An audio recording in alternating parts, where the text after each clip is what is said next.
৪ বছর আগে তোমার মা বলেছিল যদি তোমার সাথে ব্রেকআপ না করি তাহলে আমার বাবা হসপিটালেই মারা যাবে, যে ভয়তে আমি ব্রেকআপ করে দিয়েছিলাম। এখন আর আমাদের এই রিলেশনশিপের কোনো দাম নেই। ৪ বছর পরে তোমার সঙ্গে আমার কোনো রিলেশনশিপ থাকতেই পারে না, তুমি চলে যাও। হেমন্ত কথা শোনে না, তাকে বলে আমরা আবারও একসাথে এক হয়ে যেতে পারি না। রিশা হঠাৎই উত্তেজিত হয়ে অজ্ঞান হয়ে পড়ে যায়, তাকে সঙ্গে সঙ্গে হসপিটালে নিয়ে যায় হেমন্ত। ডক্টর জানায় তোমার কথা ৪ বছর ধরে চিন্তা করতে করতেই তার অ্যাংজাইটি প্রবলেম শুরু হয়েছে, তুমি তার থেকে দূরে গেলেই সে ভালো থাকবে। হেমন্ত বাড়ি গিয়েই তার অফিসের রেজিগনেশন অ্যাপ্রুভ করে দেয়। রিশা পরদিন এসে অফিস থেকে চলে যাওয়ার সময় সে তার ফুলটা নিয়ে যাচ্ছিল, যেই ফুল রিশা খুব ভালোবাসত, সেটাই ট্যাটু করেছিল নিজের হাতে। হেমন্ত ভাবতে থাকে রিশা আমাকে ভুলে গেছে, তবে সেই ফেভারিট ফুলটা সে ভোলেনি নিয়ে যেতে। রিশার বাবার দেয়া ব্রেসলেটটা রিশাকে দিতে এলে সে চাইলেও ঘরে যায় না, রিশা যাতে অসুস্থ না হয়ে যায়। তখনই তার কাজিন আসছিল, তার হাতেই ব্রেসলেট দিয়ে দেয়।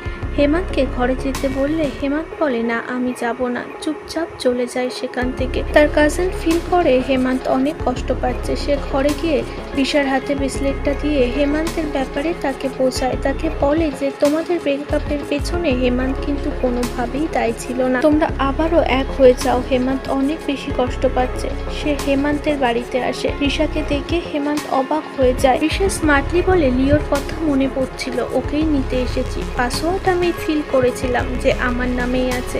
হেমন্ত বলে ৪ বছর ধরে তো এই পাসওয়ার্ডই চলছে।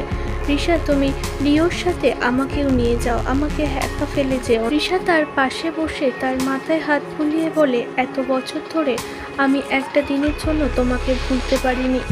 অনেক বেশি দুর্বল হয়ে হেমন্ত সে তার কাছে গিয়ে বলে সব আমার ভুল, আমাকে মাফ করে দাও, আমরা একসাথে অনেক বেশি ভালো থাকবো। সে সারা রাত হেমন্তের বাড়িতেই থাকে, দুজন খুব ভালো ছিল। তবে হেমন্ত জানতো যে সব কিছুর পেছনে দায়ী মেঘা। রিশা হেমন্তের বেডরুমে ঘুমিয়ে পড়লে হেমন্ত চুপচাপ ড্রয়িং রুমে গিয়ে তার অ্যাসিস্ট্যান্টকে বলে মেঘার সব পুরনো হিস্ট্রি সোশ্যাল মিডিয়াতে ছেড়ে দাও, যাতে ও মুখ না দেখাতে পারে। পরদিন সকালেই বান্ধবী তাকে ফোন করে বলে মেঘা এত বছর ধরে হেমন্তের পেছনে পড়েছিল আর ওর অ্যাবর্শন করি। রিশা মনে মনে ভাবে ওর পুরনো হিস্ট্রি কে আবার সোশ্যাল মিডিয়ায় ছাড়লো। হেমন্তকে জিজ্ঞাসা করে এর পিছনে তুমি নেই তো? হেমন্ত বলে যে যেটা করবে তার ফল পাবে।